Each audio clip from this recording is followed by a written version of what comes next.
கர்த்தருடைய நாம மாத்திரம் மகிமைப்படட்டும். இப்பொழுதும் இருக்கிற இடத்தில் தலைகளை தாழ்த்தி தேவனே சாட்சி கொடுத்த ஒவ்வொரு பிள்ளைகளுக்காய் ஸ்தோத்திரம். அப்பா, ஒவ்வொரு பிள்ளைகள் வாழ்விலும் ஒவ்வொரு நன்மையை செய்தீர், நீரே செய்தீர். உமக்கு நன்றி. உமக்கு நிகரானவர் இந்த உலகத்தில் யாரும் இல்லை, உமக்கு ஒப்பானவரும் ஒருவரும் இல்லை. சகல துதி கன மகிமை எல்லாம் ஒருவருக்கே செலுத்துகிறோம். இது வார்த்தையின் வேளை. நீர் எங்களோடு பேசும். கொஞ்ச நேரம் இயேசுவே என்னோடு பேசும், ஆசையாய் இருக்கிறேன். கொஞ்ச நேரம் இயேசுவே என்னோடு பேசும், ஆசையாய் இருக்கிறேன். உம்மோடு பேசிட ஆசை, உம் குரல் கேட்டிட ஆசை. உம்மோடு பேசிட ஆசை, உம் குரல் கேட்டிட ஆசை. கொஞ்ச நேரம் இயேசுவே என்னோடு பேசும், ஆசையாய் இருக்கிறேன். உம்மருகினில் நான் அமர்ந்து என் வேதனை சொல்லிட ஆசை. உம்மருகினில் நான் அமர்ந்து என் வேதனை சொல்லிட ஆசை. உம்மோடு நான் நடந்து உம்மை போல் மாறிட ஆசை. உம்மோடு நான் நடந்து உம்மை போல் மாறிட ஆசை. கொஞ்ச நேரம் இயேசுவே என்னோடு பேசும், ஆசையாய் இருக்கிறேன். கொஞ்ச நேரம் இயேசுவே என்னோடு பேசும், ஆசையாய் இருக்கிறேன். தாவீதை போலவே நானும் பாடியே துதித்திட ஆசை. தாவீதை போலவே நானும் பாடியே துதித்திட ஆசை. உம் இதயத்திற்கேற்றவனாய் உம்மிடம் பெயர் வாங்க ஆசை. உம் இதயத்திற்கேற்றவனாய் உம்மிடம் பெயர் வாங்க ஆசை. கொஞ்ச நேரம் இயேசுவே என்னோடு பேசும், ஆசையாய் இருக்கிறேன். தானியேல் போலவே நானும் 3 வேளை ஜெபித்திட ஆசை. தானியேல் போலவே நானும் 3 வேளை ஜெபித்திட ஆசை. தீர்மானம் எடுத்தாலும் உறுதியாய் இருந்திட ஆசை. தீர்மானம் எடுத்தாலும் உறுதியாய் இருந்திட ஆசை. கொஞ்ச நேரம் இயேசுவே என்னோடு பேசும், ஆசையாய் இருக்கிறேன். பேசும் பேசும் ஏசப்பா என்னோடு பேசும் பேசும் பேசும். ஏசப்பா என்னோடு பேசும் கொஞ்ச நேரம், இயேசுவே என்னோடு பேசும் ஆசையாய் இருக்கிறேன். கொஞ்ச நேரம் இயேசுவே எங்களோடு பேசும். நாங்கள் ஆசையாய் இருக்கிறோம். விசுவாசிகள் சேர்ந்து நாங்கள் ஆசையாய் இருக்கிறோம். நாங்கள் ஆவலாய் இருக்கிறோம். நாங்கள் விருப்பமாய் இருக்கிறோம். ஆமாண்டவரே, உம்முடைய வார்த்தையை கேட்கும்படி வந்த உம்முடைய பிள்ளைகளோடு நீர் பேசும். அடிமையை ஒரு கழுதையாய் மாத்திரம் பலிபீடத்தில் தரை மட்டும் தாழ்த்துகிறேன். ஆவியானவர் என்னை மறைத்து நீர் வெளிப்படுவீராக. இயேசுவின் நாமத்தில் ஜெபிக்கிறேன் நல்ல பிதாவே, ஆமென். அல்லேலூயா. எத்தனை பேர் சந்தோஷமாய் இருக்கிறீர்கள்? அல்லேலூயா. இந்த நாளில் ஆண்டவர் உங்களுக்கு என்று கொடுக்க சொன்ன ஒரு வார்த்தை இந்த நாளின் செய்தியின் தலைப்புக்கும் ஆதாரமாக எடுத்துக்கொள்ளப்பட்ட வேத பகுதி சங்கீதம் 50ஆம் அதிகாரம் 15. சங்கீதம் 50:15 ஒருவர் வாசிக்க கேட்கலாம். ஆபத்து காலத்தில் என்னை நோக்கி கூப்பிடு, நான் உன்னை விடுவிப்பேன். இன்றைக்கு ஆண்டவர் சொல்லுகிறார், ஆபத்து காலத்தில் என்னை நோக்கி கூப்பிடு, நானே உன்னை விடுவிப்பேன். இன்றைக்கும் இந்த மத்தியான நேரத்தில் ஏதோ ஒரு ஆபத்தை குறித்து, ஏதோ ஒன்று நடந்து விடுமோ, இந்த காரியம் இப்படியாக போய் முடிந்து விடுமோ என்று ஏதோ ஒரு காரியத்தை குறித்து, ஏதோ ஒரு நிகழ்வை குறித்து, இதன் மூலம் எனக்கோ, என் வீட்டுக்காரருக்கோ, என் பிள்ளைகளுக்கோ, என்னுடைய ஊழியத்துக்கோ ஆபத்து வந்து விடுமோ என்று பயப்படுகிற உங்களை பார்த்து, அப்படிப்பட்ட சூழ்நிலைமையில் தேவனுடைய சன்னிதானத்தை தேடி வந்த உங்களை பார்த்து சொல்லுகிறார், இந்த ஆபத்து நிறைந்த சூழலில் என்னை நோக்கி கூப்பிடு, நான் உன்னை விடுவிப்பேன், நான் உன்னை விடுதலையாக்குவேன், நானே உன்னை விடுதலையாக்குவேன் என்று சேனைகளின் கர்த்தர் வாக்கு கொடுக்கிறார். ஆம் என் அன்பு தேவ ஜனமே, ஆபத்து என்பது எந்த ரூபத்தில் எப்படிப்பட்ட சூழலில் வரும் என்பது யாருக்கும் தெரியாது. அது திடீரென்று வந்துவிடும். அது வந்துவிட்டால் சில சேதத்தை, சில நட்டத்தை, சில தோல்வியை, சில மன உளைச்சலை நமக்கு தரும்.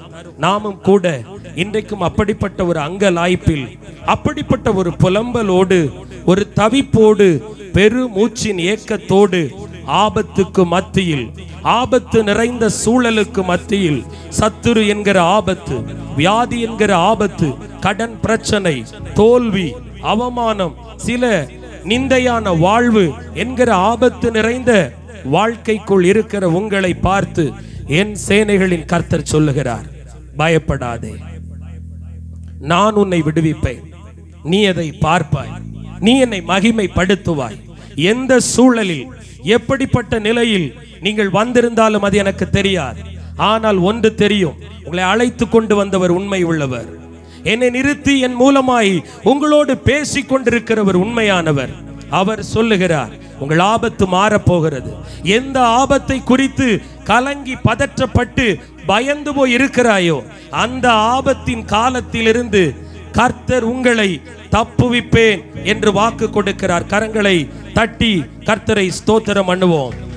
வேதத்தில் எலியா என்ற ஒரு தீர்க்கதரிசி 450 பாகால் தீர்க்கதரிசிகளுக்கு முன்பு நின்று சவால் விடுகிறார். உங்கள் தெய்வம் தெய்வமா, என் தெய்வம் தெய்வமா என்பதை பார்ப்போம். நீங்க ஆராதிக்கிற தேவன் உங்களுக்கு அக்கினியை இறக்கிவிட்டால் என் ஜீவனை எடுத்துக்கொண்டு போங்கள் என்று ஜீவனை பிணையம் வைக்கிறான். எதிரிகளுக்கு முன்பு, சத்துருக்கள் சூழ்ந்திருக்கிற சூழ்நிலைமைக்கு முன்பு எலியா தன் ஜீவனை பிணையம் வைத்து அந்த ஆபத்து நிறைந்த நேரத்தில் கர்த்தரை நோக்கி கூப்பிட்டான். கர்த்தர் அவன் ஜெபத்துக்கு பதில் கொடுத்தார். அந்த மரண இருளின் பள்ளத்தாக்கிலிருந்து, அந்த மரண ஆயுதத்திலிருந்து அந்த எலியாவை தேவன் காப்பாற்றினார். சீஷர்களும் கூட பகலெல்லாம் ஆண்டவரோடு ஊழியம் செய்தார்கள். இயேசு கிறிஸ்து நடந்த நடைபாதை எங்கும் போய் அநேக ஊழியம் பிரசங்கங்கள் எல்லாம் கேட்டார்கள். வியாதியஸ்தர்கள் சுகமாவது, கட்டிகள் மறைவது, முடவன் எழும்பி நடப்பது என்று பல காரியத்தை பகல் வேளை முழுவதும் இறைவனாகி இயேசுவோடு கூட இருந்து அவர்கள் செய்துவிட்டு இரவிலே அக்கறைப்படுவதற்காக கடலிலே அழகாய் படகிலே பயணித்துக் கொண்டிருந்தார்கள். அவர்கள் கடல் அலையிலே துடுப்பை எடுத்து அடித்து கொண்டவர்கள் சென்று கொண்டிருக்கிறார்கள். அவர்களுடைய ஆச்சரியமான பேச்சு, பகல்ல இது இப்படி நடந்துச்சுல்ல, இது இந்த இடத்துல ஏசப்பாவோட பிரசங்கம் இப்படி இருந்ததில்லைன்னு சொல்லி இயல்பாக லகுவாக சாதாரணமான சூழ்நிலைமையில் பயணித்துக் கொண்டிருந்தார்கள். இயேசுவும் அவர்களோடு இருந்தார். நடந்தது என்ன? திடீரென்று எதிர்பாராத விதமாக சூறை காற்றும் கடல் அலையும் பலமாய் வந்து மோதிற்று. நடு இரவு, நடு கடல், எங்கு பார்த்தாலும் காரிருள். அதுவரை மகிழ்ச்சியாக இயேசுவோடு பயணித்துக் கொண்டிருந்த சீஷர்கள் இருதயம் கலக்கம் அடைந்தது. இருதயம் உடைந்து போனது. கூப்பிடுகிறார், ஐயரே, நாங்கள் மடிந்து போகிறோம், நாங்கள் சாக போகிறோம், இனி தப்பி பிழைக்க வாய்ப்பு இல்லை என்று அந்த ஆபத்து நேரத்தில் இயேசுவை கூப்பிட்டார்கள். நாமும் கூட நம்முடைய வேலை, தொழில், ஊழியம், குடும்ப வாழ்வில் லகுவாக, இயல்பாக, சாதாரணமான நிலையில் பயணித்துக் கொண்டிருக்கும் போது திடீரென்று பிரச்சனை வரும். சத்துரு எழும்புவான், பிசாசு எழும்புவான். ஆனாலும் அந்த ஆபத்து நிறைந்த நேரத்தில் நீங்கள் கர்த்தாதி கர்த்தரை நோக்கி கூப்பிடும் போது, தேவனை நோக்கி அபயமிடும் பொழுது அவர் இன்றைக்கு வாக்கு கொடுக்கிறார், உன் ஜெபத்தை கேட்பேன்.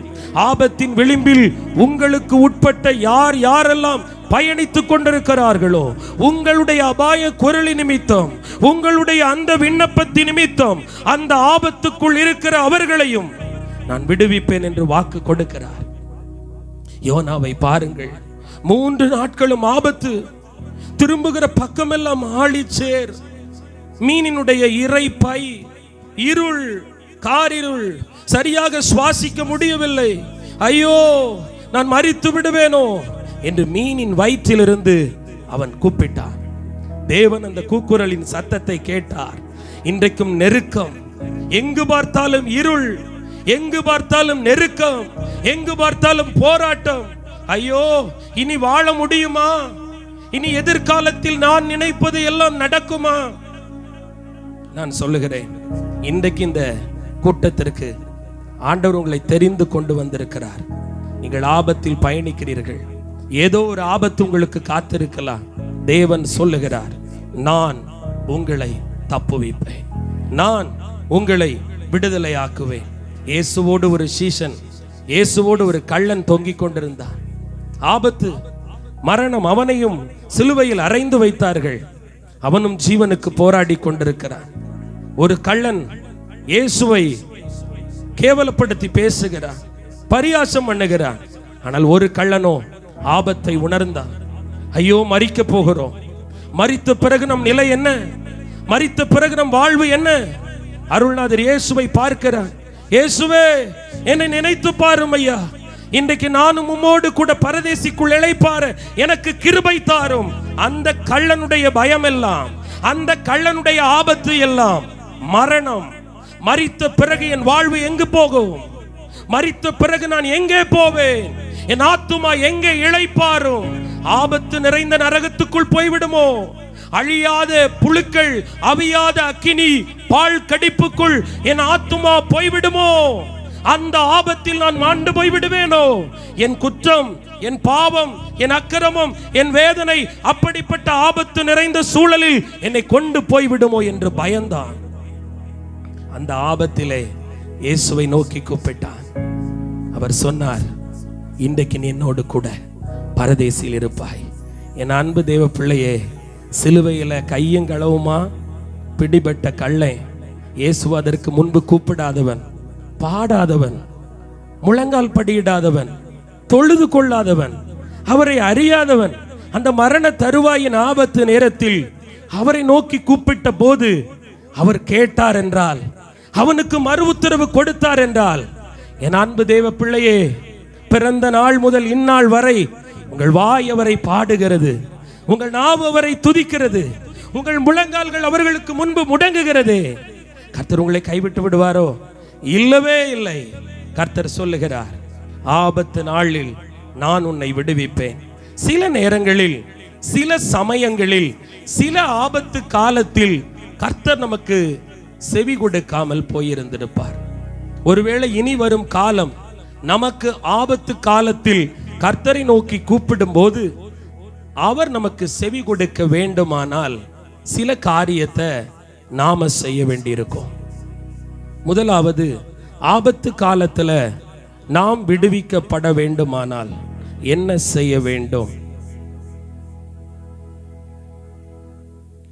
ஏசாயா 66 அதிகாரம் 2 வசனம். ஏசாயா 66:2.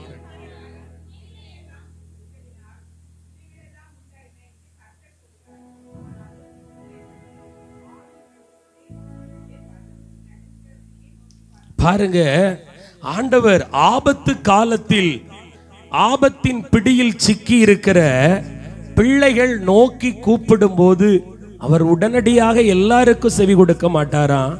தன் வசனத்துக்கு நடுங்குகிறவனை, தன்னுடைய வார்த்தைக்கு நடுங்குகிறவனை, தன்னுடைய கட்டளைகளுக்கும் கற்பனைகளுக்கும் நடுங்குகிறவனைத்தான் கர்த்தர் நோக்கி பார்ப்பாராம்.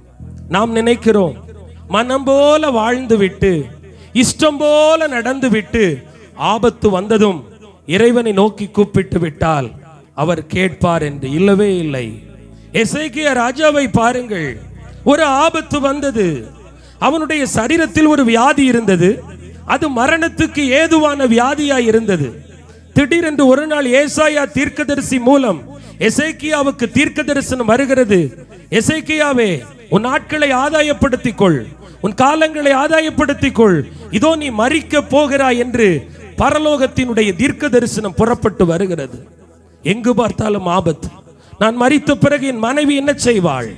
நான் மரித்த பிறகு என்னுடைய ராஜ்யபாரம் என்ன ஆகும்? ஒரு ஆபத்து நிறைந்த சூழல்.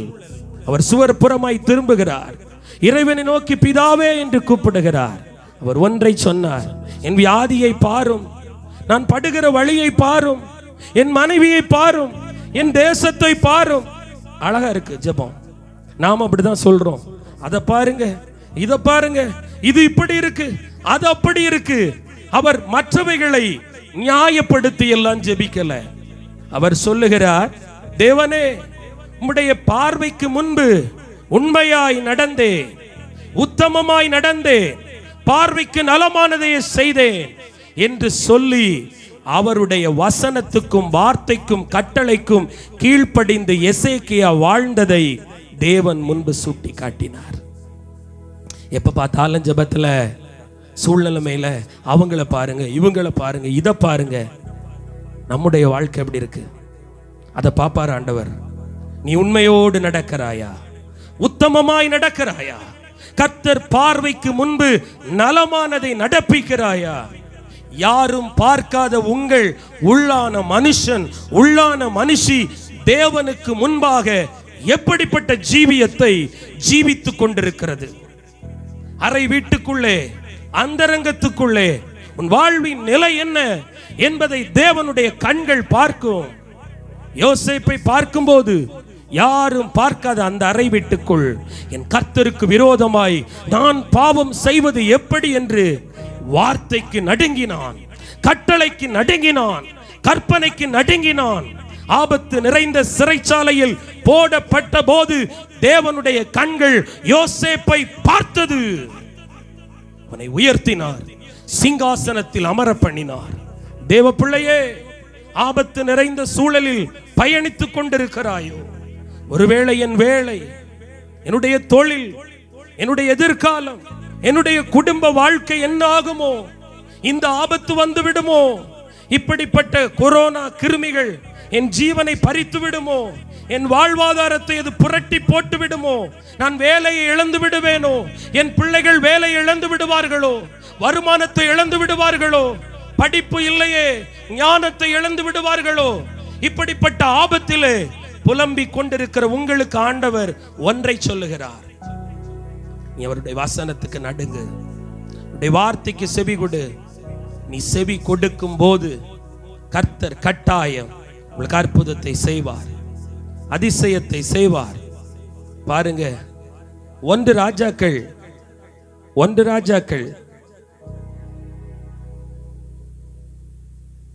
மன்னிக்கவும், எடுத்தவர்கள் வாசிக்கலாம். சகரியா 7ஆம் அதிகாரம் 12ஆம் வசனம் 13ஆம் வசனத்தை ஒருவர் வாசிக்க கேட்கலாம். சகரியா 7, 12, 13.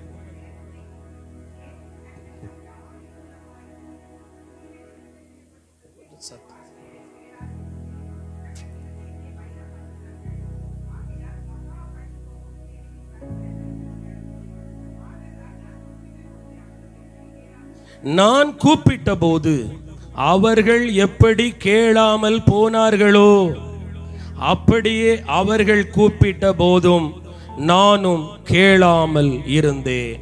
அப்படியானால் தேவனும் கேளாதவர் போல இருப்பார், ஜெபத்தை கேளாதவர் போல் இருப்பார். எப்பொழுது?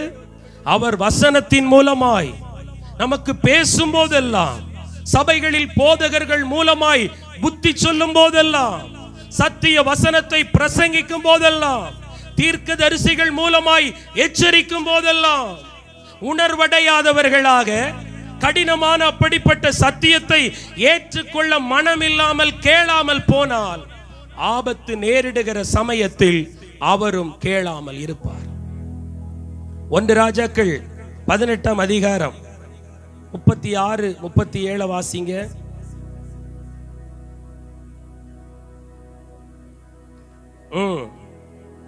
எலியா வந்து ஆபிரகாமுக்கும் ஈசாக்குக்கும் யாக்கோபுக்கும் தேவனாகிய கர்த்தாவே, இஸ்ரவேலிலே நீர் என் தேவன் என்றும் நான் உம்முடைய ஊழியக்காரன் என்றும் நான் இந்த காரியங்களை எல்லாம் உம்முடைய வார்த்தையின்படியே செய்தேன் என்றும் இன்றைக்கு விளங்க பண்ணும். நாம நினைக்கிறோம் எலியா கருத்தா ஜெபித்தார், ஆவியில் ஜெபித்தார், சுருக்கமாய் ஜெபித்தார், ஜெபத்துக்கு பதில் வந்தது அக்கினி மடமடவென பலிபீடத்தில் வந்து விழுந்து எரிந்தது என்று. அதற்கு முன்பு எலியா தேவனாகிய கர்த்தருடைய வார்த்தையின்படி எல்லாம் செய்தார். ஐயா அம்மா, நீங்கள் தொழுது கொள்ளுகிற தேவன் சர்வ வல்லமை உள்ளவர் தான், ஜீவன் உள்ள தேவன் தான். ஆனால் பல சமயங்களில் நம் சத்துருக்களுக்கு முன்னிலையில் நாம் வெட்கப்படுகிறோம், கூனி குறுகுகிறோம். நமக்கு ஆபத்து நேரிடும் போது அந்த ஆபத்தில் இருந்து தப்பிக்க பிழைக்க முடியாத சூழலுக்கு தள்ளப்படுகிறோம். காரணம் என்ன? எலியா ஆண்டவர் வெட்கப்படுத்த விடல. காரணம், எலியா தேவனுடைய சொல்படி எல்லாம் செய்தார். இன்னைக்கு ஒரு முடிவெடுங்க. இனி காலம் கொஞ்சம்தான் ஏசப்பா, இனி வாழும் காலம் உங்க வார்த்தையின்படியே நடப்பேன். சகோதரி சொன்னாங்க, என் சகோதரனோடு நான் பேசாமல் இருப்பது என் இருதயத்தை குத்தி கொண்டே இருந்தது. எத்தனை பேர் இன்னைக்கு அப்படி இருக்கோம்? பகையில எத்தனை பேர்கிட்ட பேசாம இருக்கிறோம்? ஆண்டவர் சொல்லுகிறார், காணிக்கையை செலுத்த வரும்போது உன் காணிக்கையை பலிபீடத்தில் வச்சுட்டு நீ போய் ஒப்புரவாயிட்டு வா. அப்படின்னா அந்த காணிக்கை செக்ஷன் முடிகிறதுக்கு முன்னாடி காலதாமதமே இல்லாம ஓடி போய் ஒப்புரவாகிட்டு வந்து காணிக்கை எடுத்துக்கொண்டு காணிக்கை பெட்டியில் போடு என்று சொல்லுகிறார். என் அன்பு தேவ பிள்ளையே, வசனத்தின்படி வாழணும், ஆராயணும். நிறைய நேரம் மற்றவங்கள் ஆராயிரும், இவன் இப்படிப்பட்ட குணம் உள்ளவன், இவள் இப்படிப்பட்ட குணம் உள்ளவள், இவள் குணம் ஒரு காசுக்கும் பெறாது, ஒரு தூசுக்கும் உதவ மாட்டா, உட்கார்ந்து பேசிக்கிட்டே இருக்கும். நீங்கள் எப்படிப்பட்டவர்கள்? ஒவ்வொரு நாளும் தேவ சன்னிதானத்தில் முன்பு நாம் நம்மை ஆராய வேண்டும், நாம் குற்றங்களை நாம் ஒத்துக்கொள்ள வேண்டும், உள்ளதை உள்ளபடி தேவ சன்னிதானத்தில் சொல்ல வேண்டும். நாம நிறைய நேரம் நாம பெர்ஃபெக்ட் நினைச்சு மற்றவர்களை பற்றியே ஜெபத்துல பேசுறோம், மற்றவர்களை பற்றியே மற்றவர்களிடத்தில் பேசுகிறோம். ஆனால் எசேக்கியா சொல்லுகிறார், ஆண்டவரே நான் உண்மையா நடந்தன. சொல்ல முடியுமா சகோதரா சகோதரி? நான் எல்லாத்துலயும் உண்மையா இருக்கனே. நீங்க மாயமாலம் பண்ணாம இருக்கீங்களா? முகஸ்துதி பார்க்காம இருக்கிறீங்களா? பொய் சொல்லாம இருக்கிறீங்களா? ஏமாத்தாம இருக்கிறீங்களா? பிறரை வஞ்சிக்காமல் இருக்கிறீர்களா? சுயநலம் இல்லாமல் இருக்கிறீர்களா? ஆராய்ந்து பார்க்கவும், ஆராய்ந்து பார்க்கணும். தேவன் உள்ளந்திரியங்களையும் இருதயங்களையும் ஆராய்ந்து அறிகிறவர். அவர் உங்கள் ஜெபம் எப்படி இருக்கிறது என்று மயங்கி விழமாட்டார். உங்கள் துதிகளில் மயங்க மாட்டார். அவர் கவனிப்பார். துதிக்கிற வாய், பாடுகிற வாய், ஜெபிக்கிற அந்த மனுஷனுக்குள்ள இருக்கிற உள்ளான ஜீவியம் எப்படிப்பட்டதா இருக்கிறது? கரை திரையற்றதா இருக்கிறதா? நிறைய நேரம் ஜெபத்துல நாம சொல்றோம், துன்மார்க்கன் எல்லாம் நல்லா இருக்கானே, ஆண்டவரை தேடாதவனுக்கெல்லாம் எல்லாம் இருக்கு, கர்த்தரை தேடுகிற எனக்குத்தானே பாடுகள். அதை கூட சொல்லக்கூடாது. அன்றைக்கு எசேக்கியா மற்றவர்களை குற்றப்படுத்தி ஜெபிக்கல, தனக்குள் ஆண்டவர் தனக்கு விதித்த கட்டளைகள், கற்பனைகள், வார்த்தையின்படி வாழ்ந்ததை தேவனிடத்தில் சுட்டி காட்டுகிறான். இன்னைக்கு சொல்ல முடியுமா, ஆண்டவரே நான் கரெக்டா இருக்கேன்? சொல்ல முடியாது. ஆண்டவர் சொல்ற, உங்களை கரெக்ட் பண்ணிக்கோங்க, உங்களை கரெக்ட் பண்ணிக்கோங்க. வசனத்தின்படி வாழ அர்ப்பணிங்க, சத்தியத்தின்படி வாழ அர்ப்பணிங்க. அவருடைய பலத்த கரத்துக்குள் அடங்கி இருங்க. ஏற்ற வேளை வரும் பொழுது உயர்த்துவார். அடுத்தது நம்பர் 2, ஆண்டவர் யாருக்கு செவி கொடுக்க மாட்டார்? ஆபத்து காலத்தில் யாருக்கு உதவி செய்வார்? நீதிமொழிகள் 21ஆம் அதிகாரம் 13ஆம் வசனம். நீதிமொழிகள் 21:13. ஏழையின் கூக்குரலுக்கு தன் செவியை அடைத்துக் கொள்ளுகிறவன் தானும் சத்தமிட்டு கூப்பிடும் போது கேட்கப்பட மாட்டான். நம்பர் 2, ஏழை எளிய ஜனங்கள், தர்மம் எடுத்து பிழைக்கக்கூடியவர்கள், வாழ்வாதாரமும் வருமானமும் இல்லாத ஜனம் உங்கள் வீட்டின் வாசல் அருகே வந்து, அல்லது நீங்கள் பயணிக்கிற நடக்கிற இடத்தில் உங்கள் முன்பு வந்து, ஐயா எனக்கு இது வேண்டும் என்று கேட்டால் நீங்கள் அவனுக்கு செவி கொடுக்க வேண்டுமா? பார்க்க கூடாது. உன் கை நல்லா தானே இருக்கு, உன் கால் நல்லா தானே இருக்கு. இல்ல, அவன் உன்னிடத்தில் கேட்டு விட்டான். உன் சொத்தை அல்ல, உங்களிடத்தில் உள்ள ஒரு பங்கை அவனுக்கு கொடுக்க வேண்டும். நிறைய நேரங்கள்ல ஏழைகளை உபசரிக்கும் போது தேவ தூதர்களும் அதிலே இருப்பார்களா? நிறைய நேரம் போயிட்டு பெறவா சொல்றோம், போயிட்டு பெறவா. கல்யாண வீட்டுக்குள்ள அப்படிப்பட்ட ஏழை தர்மம் எடுத்து பிழைப்பவர்கள் முதல் பந்தியில் உட்கார்ந்தால் கடைசி பந்திக்கு வான்னு எழுப்புறோம். நிறைய பேர் நம்ம வீட்டில் செய்யறோம். இல்லைன்னா சொல்ல முடியாது, தவறு. விரட்டுறோம். ஆண்டவரும் கேட்க மாட்டாராம். ஆண்டவருக்கு ஏழையை தான் பிடிக்கும், எளியவனை தான் பிடிக்கும்.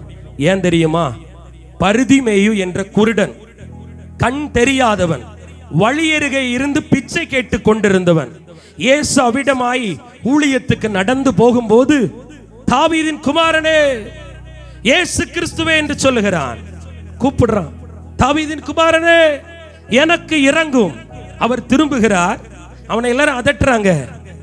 அவர் பிஸியா போய்கிட்டு இருக்கிறாரு. அவர் சாதாரணமானவர் அல்ல. அவருக்கு பல ஊழியம் இருக்கு, ஆத்தும ஆதாய பணி இருக்கு, அநேக கட்டுண்டவர்களை விடுதலையாக்குகிற வேலை இருக்கு. அவரை யாரோ அழைத்து கொண்டு போறாங்க. ஆனா அந்த பிஸியான ஷெட்யூலுக்கு மத்தியிலையும் அவர் திரும்பி வந்து, உனக்கு நான் என்ன செய்ய வேண்டும் என்று கேட்கிறார். நாம தர்மம் எடுத்து பிழைக்கிறவங்ககிட்ட கேட்காம, உனக்கு என்னமா வேணும், எதுக்கு கூப்பிட்ட, என்ன வேணும், பேசக்கூட மாட்டேங்கிறோம். அவங்கள்ட்ட அன்பா கூட விசாரிக்க மாட்டேங்கிறோம். இயேசு உனக்கு இருக்காருமா, நான் ஜெபம் பண்றேன், கர்த்தர் உன்னை ஆறுதல் படுத்துவார், தைரியமாறு. ஊழியத்தை அவங்களுக்கு செய்யறோமா? இல்ல. நல்லா அழகா ட்ரெஸ் உடுத்திட்டு வந்தாதான் நம்ம ஏத்துவோம். சில தர்மம் எடுத்து கேட்கிறவரை வீட்டு வாசலுக்கு முன்னாடி கூட நிறுக்க விட மாட்டோம். போயிட்டு பெறவா. ஆண்டவர் சொல்லுகிறார், ஏழையினுடைய கூக்குரலுக்கு நீ உன் செவியை அடைத்தால் நீ கூப்பிடும் போது கர்த்தரும் கேட்க மாட்டார். ஏழைங்கிறது பிச்சைக்காரங்க மட்டும் இல்ல, நம்ம குடும்பத்துக்குள்ள இருப்பாங்க, தெருக்குள்ளுக்குள்ள இருப்பாங்க, ஒருவேளை ஆகாரத்தை கூட புசிக்க வழி இல்லாத எத்தனையோ சொந்த பந்தங்கள் இருக்கும். அவர்கள் கேட்கும் போது அவர்களுக்கு முகம் கோணாதே, ஏழைக்கு இறங்காமல் இருக்காதே. நீ ஏழைக்கு இறங்காமல் கஷ்டப்படுகிறவர்களுக்கு உன்னால் இயன்ற ஒருவேளை ஆகாரத்தை கொடுக்காமல் நீ ஆலயத்தில் போய் படைப்பது வீண். தேவனுக்கு போய் உன் ஸ்தோத்திர பலிகளை படைப்பது வீண். உன் கண் முன்பு இருக்கிற திக்கற்ற பிள்ளைகள், ஒடுக்கப்பட்ட பிள்ளைகள், வாழ்வாதாரத்தை இழந்த பிள்ளைகள், ஆகாரத்திற்காக ஏங்கி பிழைக்கிற பிள்ளைகளுக்கு உன் வீட்டில் வாசலில் வைத்து ஒருவேளை ஆகாரத்தை கொடுத்து பார், ஒரு கப் தேநீரை கொடுத்து பார். உன்னிடத்தில் உள்ள பண்டங்கள், பலகாரங்கள், உங்களிடத்தில் உள்ள துணிகளை கொடுத்து பார். தேவனை உபதேசிப்பாய், உபசரிப்பாய், தேவ தூதர்களை உபசரிப்பாய். நாம நினைக்கிறோம் நிறைய நேரம், எனக்கு நிறைய தாங்க, நான் ஏழைக்கு உதவுவேன். நம்ம இப்படி டயலாக விட்டு ஏசப்பாவை நல்ல அவரை ஏமாத்துவார் நம்மள. ஆண்டவரே, எனக்கு ஒரு வேலை கிடைச்சிட்டா ஊழியத்துக்கு நிறைய கொடுப்பேன், எனக்கு ஒரு வேலை கிடைச்சிட்டா ஏழைகளுக்கெல்லாம் உதங்குவேன். இப்ப என் கணவர் தானே உழைக்கிறாரு, நான் வாங்க முடியுமா? ஆண்டவர் இருக்கிறவனிடத்தில் எதிர்பார்ப்பதே இல்லை. இல்லாத ஏழை விதவை தாய் அந்த காணிக்கை பெட்டியில் போட்ட அந்த 2 காசைத்தான் ஆண்டவர் ரசித்தார், மெச்சுக்கொண்டார்.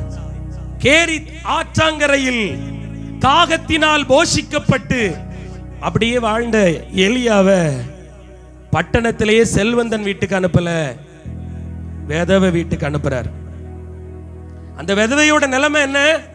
2 விறகு தான் பொறுக்கனால 2 சுள்ளி விறகை பிறக்கிட்டு வந்தா. காரணம், அந்த 2 விறகு எரிஞ்சு அது சூடானா அதுல எவ்வளவு ஆகாரம் தயார் செய்ய முடியுமோ அந்த மாவும் எண்ணெயும் தான் அவளிடத்தில் இருப்பில் இருந்தது.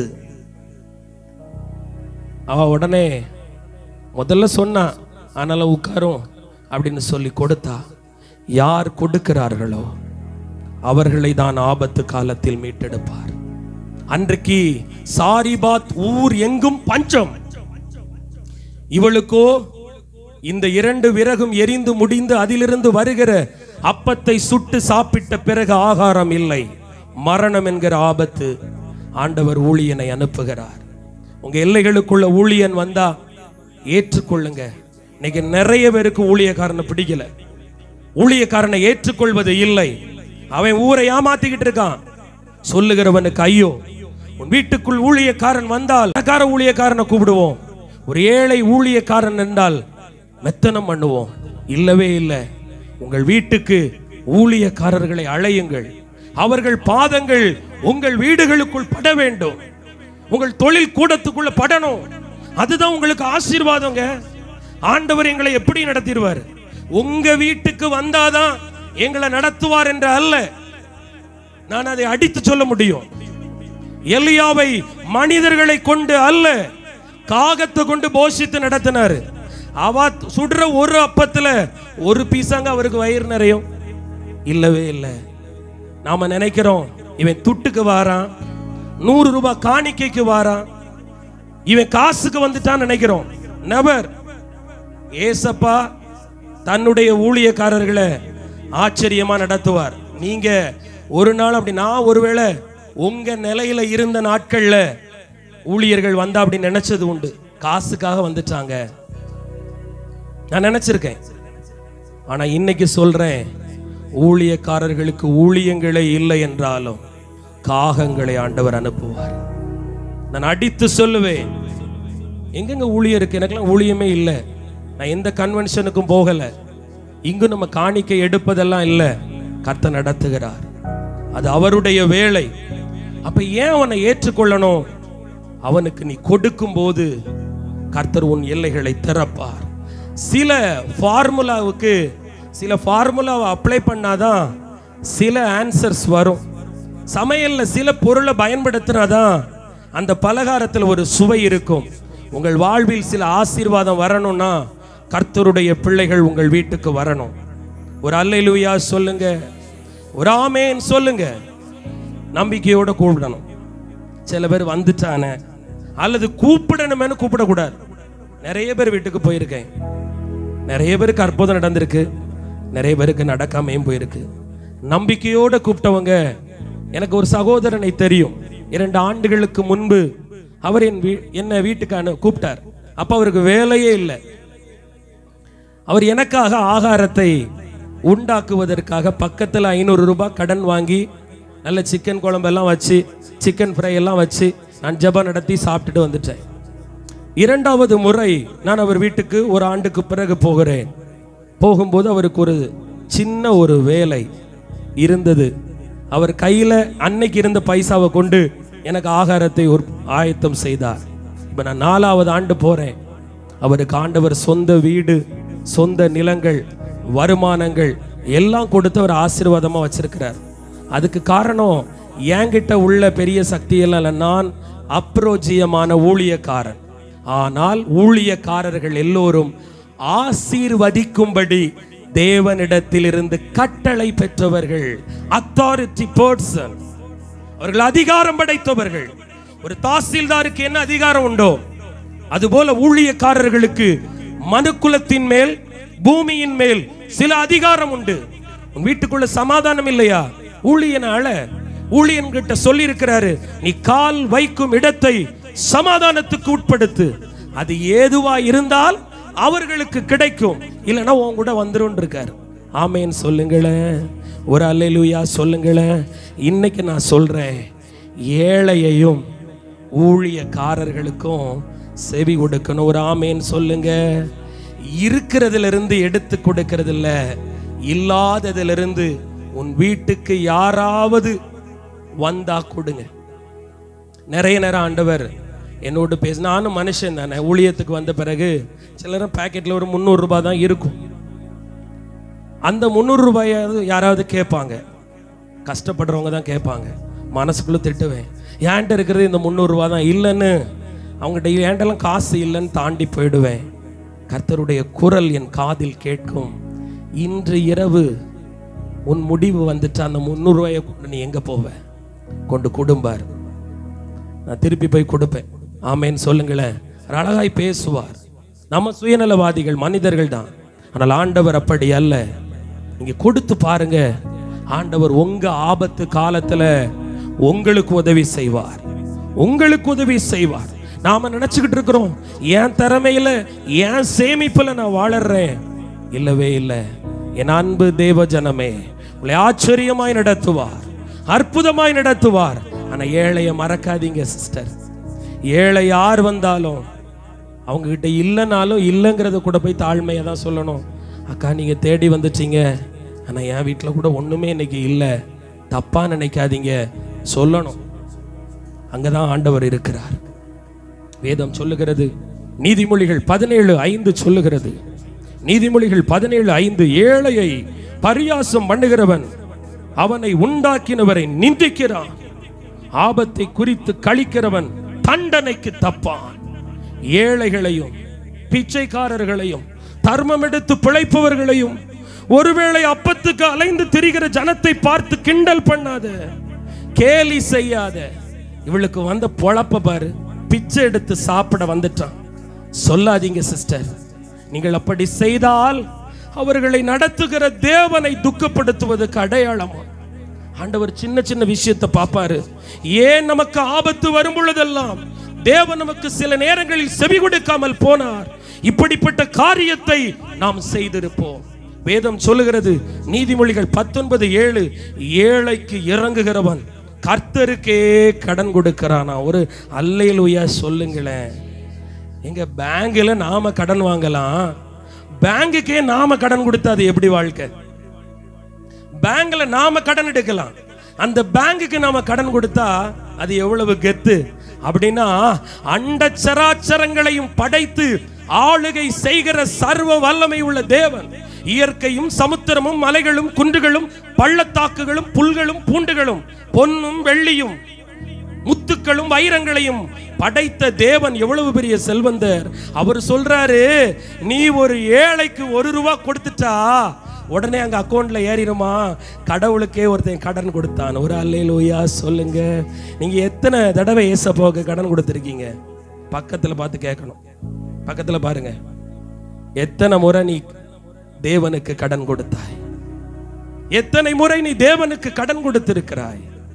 அந்த ஆப்பர்ச்சுனிட்டியை பயன்படுத்திக்கணும். ஒரு ஏழை உங்கள் வீட்டில் வந்து நிற்கும் போது இருக்கிற ஒரு 10 ரூபாயோ 20 ரூபாயோ 100 ரூபாயோ கொடுத்து விட்டால் அன்றைக்கு நீ பரலோகத்துக்கு கடன் கொடுக்கிற பிள்ளை. சில பேர் ரொம்ப பிசினித்தனம் பண்ணுவாங்க. தசமபாகம் இருக்காது, காணிக்கை இருக்காது, ஏழைக்கு கொடுக்கிறது இருக்காது. கேட்டா நான் தான் எல்லாம் சாதிச்சுட்டேன்பாங்க. நோ, ஏமாற்றப்பட்டு விடுவாய். அதிக பிசினித்தனம் பண்ணி வறுமை அடைவாரும் உண்டு. நீ உன்னை ஞானி என்று எண்ணி விடாதே. ஆண்டவருக்கு செலுத்த வேண்டியதுல கரெக்டா இருக்கணும். சிலர் தசமபாகம் கரெக்டா கொடுப்பாங்க, காணிக்கை கரெக்டா கொடுப்பாங்க, ஏழைகள் விஷயத்துல ரொம்ப மோசமா இருப்பாங்க. ஆண்டவர் சொல்லுகிறார், ஏழையை விசாரியுங்கள், ஏழைகளுக்காக ஜெபம் பண்ணுங்கள்.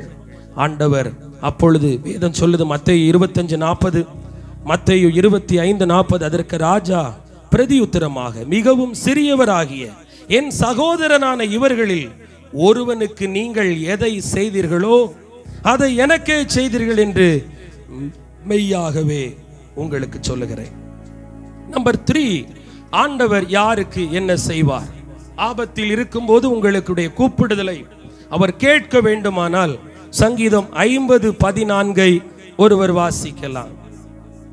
சங்கீதம் 50:14, நீ தேவனுக்கு ஸ்தோத்திர பலியிட்டு உன்னதமானவருக்கு உன் பொருத்தனையை செலுத்தி ஆபத்து காலத்தில் என்னை நோக்கி கூப்பிடு, நான் உன்னை விடுவிப்பேன். ஸ்தோத்திர பலியிடு. நம்பர் 3, யாருக்கு அற்புதம்? ஆபத்து நேரத்தில் முறுமுறுக்கிறவங்களுக்கு இல்லை. ஆபத்தான ஒரு வியாதி, ஆபத்தான ஒரு தோல்வி, ஆபத்தான ஒரு மந்திரம், ஆபத்தான ஒரு பில்லி சூனியம், ஆபத்தான ஒரு சத்துரு உங்கள் எல்லைகளில் எழும்பும் போது உங்க நாக்குல ஃபர்ஸ்ட் ஸ்தோத்திரம் வரணும். ஐயோ, என் வாழ்க்கையில் இப்படி சம்பவித்து போனதே, என் பிள்ளையின் வாழ்வில் இப்படிப்பட்ட துன்பம் வந்து விட்டதே என்று முறுமுறுக்கிறவர்களை அல்ல, ஸ்தோத்திர பலியிடுகிறவர்களை. எப்பவுமே உங்க வாயில ஸ்தோத்திரம் இருக்கணும். பவுலும் சீலாவும் சிறைப்படுத்தப்பட்டார்கள், கட்டப்பட்டார்கள், தாக்கப்பட்டார்கள், காயம் ஏற்பட்டது, ரத்தம் சொட்டு சொட்டாக கொட்டி கொண்டிருக்கிறது, தொழுமரத்தில் தலைகீழாக தொங்கவிடப்பட்டார்கள். ஆபத்து நிறைந்த நேரம், ரத்தம் எல்லாம் ப்ளீடிங் ஆகுது, தலைகீழ இருக்காங்க. கொடூரமான ஒரு அரசாங்கம், நாளைய நாளில் ஒருவேளை தலையை கூட துண்டிக்க நேரிடும் என்கிற அந்த ஆபத்து நிறைந்த சூழலில், வேதனை மிகுந்த அந்த ஆபத்து நிறைந்த ராத்திரியிலே பவுலும் சீலாவும் பாடினார்கள், துதித்தார்கள். என் அன்பு சகோதரி, பாடுகள் உங்களை பாடாய்படுத்துகிறதோ, வேதனை உன்னை வாழ விடாதபடிக்கு தொடர்ந்து நெருக்கிக் கொண்டிருக்கிறதோ, எதை எடுத்தாலும் தடை, எதை எடுத்தாலும் காலதாமதம், எந்த காரியத்தை எடுத்தாலும் எனக்கு வாய்ப்பதே இல்லை, மிஞ்சினது எல்லாம் ஏமாற்றமும் கண்ணீரும் என்று புலம்புகிறாயோ, நீ புலம்பினது போதும்.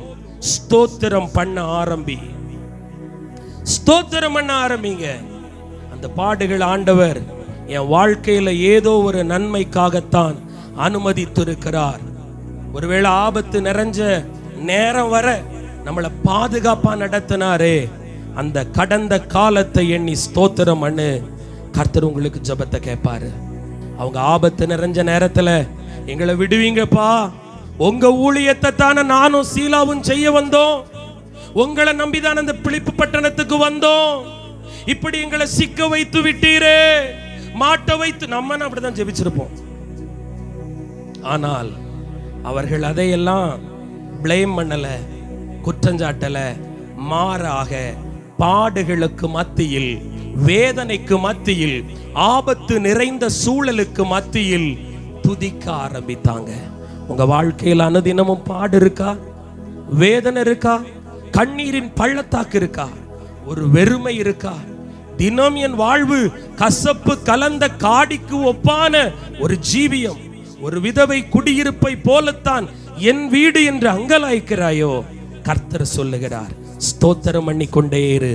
கர்த்தர் ஆபத்து நேரத்தில் உங்களை விடுதலை ஆக்குவார். நம்பர் 2, அதே சங்கீதம் 50:14 நம்பர் 4, நீ தேவனுக்கு ஸ்தோத்திர பலியிட்டு உன்னதமானவருக்கு உன் பொருத்தனைகளை செலுத்து. நீங்க பொருத்தனை பண்ணி ஜெபிச்சா ஏசப்பா ஆபத்து நேரம் உங்க ஜெபத்தை கேட்பார். என்ன பொருத்தனை? வலியினுடைய உச்ச கட்டத்திலையும் தேவைக்கு மத்தியில் இருக்கிற முக்கியத்துவத்திலையும் டயலாக் அடிச்சிருவோம். ஆண்டவரே இதை செஞ்சுட்டா அப்படி இருப்பேன், இப்படி இருப்பேன், சாட்சி கொடுப்பேன். ஆனால் எல்லாம் வந்ததும் பொருத்தனைகளை செலுத்த நிறைய நேரம் மறந்துடுவோம். எழும்பி சாட்சி கொடுக்க கூட நாம் அப்படி நடுங்கி சாட்சியே சொல்ல மாட்டோம், ஒரு சின்ன காரியம். ஆனால் வேதம் சொல்லுகிறது, பிரசங்கி 5:4, நீ தேவனுக்கு ஒரு பொருத்தனை பண்ணி கொண்டால் அதை செலுத்த தாமதியாதே, அவர் மூடரில் பிரியப்படுகிறதில்லை, நீ நேர்ந்து கொண்டதை செய். ஆபத்து காலத்துல தேவன் உங்கள் ஜெபத்தை கேட்க வேண்டுமானால் நீங்கள் நேர்ந்து கொண்டதை செய்ய வேண்டும். பொருத்தனை பாக்கி எங்கேயாவது இருந்தா நீங்க உங்க வாயினால கர்த்தருக்கு இதை செய்வேன், சபைக்கு இதை செய்வேன், ஊழியனுக்கு இதை செய்வேன், ஏழைக்கு இதை செய்வேன், இனி நான் தினமும் அன்றாட வாழ்வில் இப்படி வேதம் வாசிப்பேன், முழங்கால் படியிட்டு ஜெபிப்பேன், வசனத்தின்படி நடப்பேன் என்று ஆபத்து காலத்தில் என்ன பொருத்தனை செய்திருந்தாலும் அதை செலுத்த தாமதிக்க கூடாது. வேதம் சொல்லுகிறது, பிரசங்கி 5:5, நீ நேர்ந்து கொண்டதை செய்யாமல் போவதை பார்க்கிலும் நேர்ந்து கொள்ளாதிருப்பதே நலம். அப்படின்னா நீங்க உங்க வாழ்க்கையில ஆண்டவரை பொருத்தனை பண்ணும்போது அவரை மகிமைப்படுத்துவது கிடையாது. எல்லாரும் எழுப்பி நிற்கலாம். ஆண்டவர் சொல்லுகிறார், ஆபத்து காலத்தில் உன்னை விடுவிப்பேன், என் வசனத்துக்கு நடுங்கும் போது என் வசனத்தின்படி நடக்கிறவனை நோக்கி பார்ப்பேன். நம்பர் 2, ஏழைக்கு தன் செவியை சாய்க்கிறவன், ஏழையை நோக்கி பார்க்கிறவனை, ஏழைக்கு உதவுகிறவனை, அவன் ஆபத்தில் இருக்கும்போது அவனை நான் விடுவிப்பேன். நம்பர் 3, ஸ்தோத்திர பலியிட்டு எந்த காலமானாலும் என்னை முறுமுறுக்காமல், கேள்வி கேட்காமல், புலம்பாமல், மௌனமாய் இருக்காமல் ஸ்தோத்திரம் பண்ணி ஜெபிக்கும் போது, நான் ஆபத்து காலத்தில் என்னை நோக்கி கூப்பிடும் போது ஜெபத்தை கேட்பேன். நம்பர் 4, கர்த்தர் சொல்லுகிறார், பொருத்தனைகளை செலுத்து. Thank you Lord. இது உங்களுக்காக ஜெபிக்கிற நேரம், உங்களுக்காக ஜெபிக்கிற நேரம். கொஞ்சம் ஏக்கோ, கொஞ்சம் சவுண்ட். உங்களுக்காக ஜெபிக்கிற நேரம். ஹல்லேலூயா. இயேசுவின் நாமத்தில் அற்புதம் நடப்பதாக. யாரெல்லாம் ஆபத்தின் விளிம்பில் இருக்கிறார்களோ, வியாதி என்கிற ஆபத்தின் விளிம்பு, மரண கட்டு என்கிற ஆபத்து விளிம்பு, மந்திர கட்டு, பில்லி சூனியம், ஏவல், என் வீட்டுக்கு முன்பு எலுமிச்சை பழங்கள், சில மந்திரிக்கப்பட்ட பொருட்கள், ஆபத்தான நிலையில் என் குடும்பம் உண்டு, என் பிள்ளை உண்டு, என் தொழில் ஸ்தலம் உண்டு, எனக்கு விரோதமாய் சத்துரு எழும்புகிறார்கள், ஆபத்து என்று புலம்புகிறாயா? கர்த்தர் சொல்லுகிறார், நான் உன்னை விடுவிப்பேன், நான் உன்னை விடுவிப்பேன். கடன் பாரம் என்கிற ஆபத்து, கடனை இந்த தவணைக்குள் செலுத்த வேண்டும் என்று நான் நிர்பந்தத்தில் தள்ளப்பட்டிருக்கிறேன், ஆபத்து, இது எனக்கு ஆபத்து என்று நீ புலம்புகிறாயோ? கர்த்தர் சொல்லுகிறார், கர்த்தர் சொல்லுகிறார், இதோ நான் நுகத்தை முறிப்பேன், நான் முகத்தை முறிப்பேன், நான் உன்னை இடிக்க மாட்டேன், மீண்டும் கட்டுவிப்பேன், நீ கட்டுவிக்கப்படுவாய். தாவீதின் இடிந்து போன கூடாரத்தை கட்டி எழுப்பின கர்த்தர், இதோ உன் குடும்ப வாழ்வை, உன் கணவன் மனைவி வாழ்வை, பெற்றோர் பிள்ளைகளுடைய வாழ்வை, உங்கள் வேலையை, உங்கள் தொழிலை, உங்கள் ஆவிக்குரிய வாழ்வை தேவன் கட்டுவிப்பேன் என்று வாக்கு கொடுக்கிறார். நீ பலன் கொண்டு திட மனதா இரு, திகையாமலும் கலங்காமலும் இரு. நீ போக வேண்டிய தூரம் வெகு தூரம் உண்டு. கர்த்தர் சொல்லுகிறார், நான் அழைத்தவர், நான் மாறாதவர், பவுலை போல, சீலாவை போல அந்த மாலை நேரத்தில் அவர்கள் அடி வாங்கினது போல உன்மேல் அடிகள் விழுகிறதோ, காயங்கள் விழுகிறதோ, உன்மேல் வார்த்தைகள் வருகிறதோ, நீ ஏன் அங்கலாய்க்கிறாய்? நீ ஏன் பயப்படுகிறாய்? நீ ஏன் சோர்ந்து போகிறாய்? நீ வாயை விரிவா தர, பாடு, ஸ்தோத்திரம் பண்ணு, ஜெபம் பண்ணு. கட்டுகளை உடைக்கிறவர் உனக்கு உண்டு, சிறையிருப்பை திருப்புகிறவர் உனக்கு உண்டு. அவர் உங்கள் பக்கபலமாய் உண்டு. உங்களுக்காக யாவையும் செய்து முடிக்கிற கர்த்தர், என் சேனைகளின் கர்த்தர் சொல்லுகிறார். சோர்ந்து போகாதே, உன் துக்கம் சந்தோஷமாய் மாறும். எஸ் லார்ட், வல்லமை இறங்குவதாக. குடும்பத்தின் பிள்ளைகளை வாழ விடாதபடி போராடுகிற சாப கட்டுகள் இயேசுவின் நாமத்தில் உடைக்கப்படுவதாக. அவ்வப்போது தலைமுறைகளுக்கு ஆபத்தை கொண்டு வருகிற சாப ஆவிகள் இயேசுவின் நாமத்தில் கடிந்து கொள்ளப்படட்டும். இயேசுவின் நாமத்தில் கட்டப்படட்டும். வாழ விடாதபடி போராடுகிற சாப ஆவி அந்த தலைமுறையை விட்டு விலகுவதாக, வெளியேறுவதாக, ஓடுவதாக இயேசுவின் நாமத்தில் கட்டளை கொடுக்கிறோம். பாவ கட்டு இந்த பாவ ஆபத்துல போய் என் குடும்பத்தை விட்டுருமே, என் கணவனை கட்டி வைத்திருக்கிற பாவ கட்டு, என் பிள்ளைகளை கட்டி வைத்திருக்கிற பாவ கட்டு, என் உடன்பிறப்புகளை கட்டி வைத்திருக்கிற இந்த பாவ கட்டு இயேசுவின் நாமத்தில் உடைக்கப்படுவதாக. இந்த ஆபத்தை தரக்கூடிய பாவ உறவு, ஆபத்தை தரக்கூடிய பாவ பழக்க வழக்கம் இயேசுவின் நாமத்தில் உடைவதாக, இயேசுவின் நாமத்தில் உடைவதாக. பாவ கட்டுகள் அறுக்கப்படுவதாக. பாவம் செய்ய தூண்டுகிற ஆவி அந்தந்த குடும்பத்தை விட்டு வெளியேறு, வெளியேறு, வெளியேறு இயேசு கிறிஸ்துவின் நாமத்தில். ஆபத்தை உண்டாக்குகிற வறுமை, ஆபத்தை உண்டாக்குகிற தரித்திரம், ஆபத்தை உண்டாக்குகிற போராட்டம் இயேசுவின் நாமத்தில் விலகுவதாக, விலகுவதாக.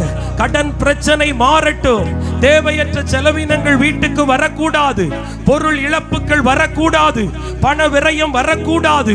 இயேசுவின் நாமத்தில் கட்டளை கொடுக்கிறோம். நீ கடன் வாங்குவது இல்லை, அநேக ஜாதிகளுக்கு கடன் கொடுப்பாய் என்ற வார்த்தையின்படி கடன் கொடுக்கிற பிள்ளைகளாய் இவர்களை இயேசு கிறிஸ்துவின் நாமத்தில் ஆசீர்வதிக்கிறேன். கேட்கப்பட்ட இந்த நாளில் உள்ள தேவ வார்த்தையின்படி ஒவ்வொரு நாளும் என் விசுவாச பிள்ளைகள் உம்முடைய வசனத்துக்கு நடுங்க, உம்முடைய வசனத்தின்படி வாழ தேவன் கிருபை பாராட்டுவீராக. இவர்களுடைய எல்லைகளுக்குள் ஏழைகள், திக்கற்ற பிள்ளைகள், ஒடுக்கப்பட்டவர்கள், விதவைகள், இயலாதவர்கள் வரும்பொழுது இவர்கள் முகம் நோகாதபடி, செவியை மறைக்காதபடி இறங்கி கடன் கொடுக்க, இறங்கி உதவி செய்ய அப்படிப்பட்ட இருதயத்தை தாரும் அப்பா. ஆபத்து நிறைந்த நேரம் வரும் பொழுதெல்லாம் என் பிள்ளைகள் சோர்ந்து போய் முறுமுறுக்க கூடாது, பின்வாங்கி போய்விடக் கூடாது, புலம்ப கூடாது. ஸ்தோத்திரம் பண்ணி ஜெபிக்கிற துதி அபிஷேகத்தை கொடுங்க, பொருத்தனைகளை செலுத்த பிள்ளைகளை தைரியப்படுத்துங்க, ஆசீர்வதிங்கப்பா.